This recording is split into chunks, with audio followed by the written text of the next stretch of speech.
doido, olha. Mas, mano, esse som dele é da hora, velho.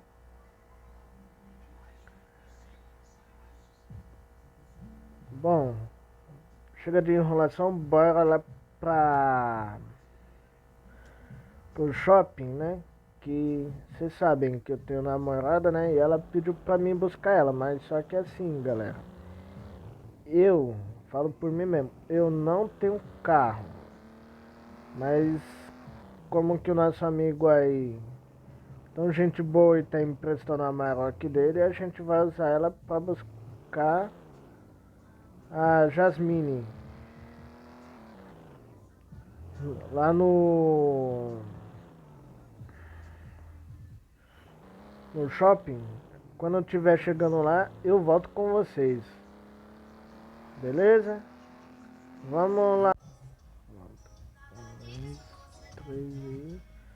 Bom, galera, estamos aqui de volta, né? Vocês podem ver, ó. Deixa eu desligar aqui a música. Então, galera, já estamos chegando aqui no shopping, certo? Já estamos chegando aqui no shopping. É só eu fazer aqui o retorno. Deixa eu ver onde é que eu entro aqui. Acho que é aqui. Deixa eu ver. Aqui. Não, não é aqui não, porque é contramão. Acho que é aqui, ó. Na rua de tintas aqui.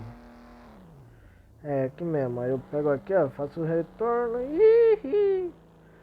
Deixa o like, amigão. E se inscreve no canal se você tá curtindo desse vídeo. Se não curtiu, dê um dislike. E bora pro vídeo, né, mano? Então, galera. Hoje eu tô vindo aqui com a Maroc buscar minha namorada, mas ela não sabe que eu cheguei ainda, porque eu não avisei ela. Mas ela já vai saber que ela tá ali na porta, mas ela do shopping, mas ela já vai saber porque eu vou ligar aqui o som da Maroc do meu amigo. E bora lá, galera.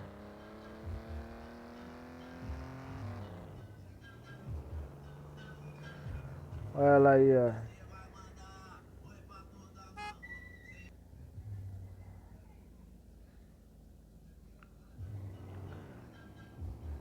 Vou parar aqui no estacionamento pra ela entrar. E quando eu chegar em casa eu volto com vocês, beleza, galera? Melhor, eu vou... Bom, galera, eu vou finalizando o vídeo por aqui. E quem gostou, deixa o seu like, se inscreve no canal, ativa o sininho, que isso daí vai nos ajudar bastante. E fui!